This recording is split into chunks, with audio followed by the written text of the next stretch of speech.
Пока у нас варится тыква, вот так сеточкой нарезаем прорези на всей поверхности тыквы, чтобы глубина ее дошла до сахара, и ставим в микроволновую печь.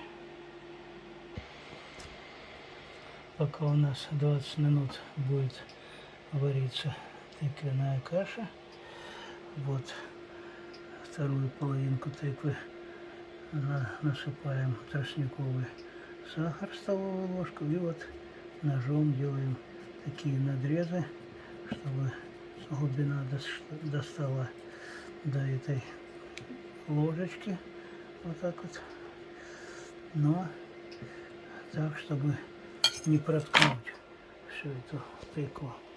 И теперь на 20 минут в микроволновую печь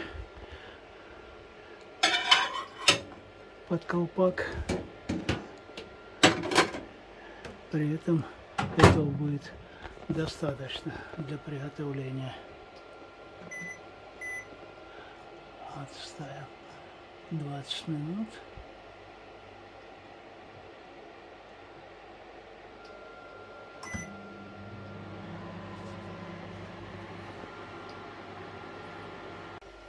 Прошло 20 минут, и, вероятно, уже готова тыква, которая у нас запекалась в индукционной, вернее, микроволновой печи. Вот она так выглядит. Ну, пусть там и остывает пока.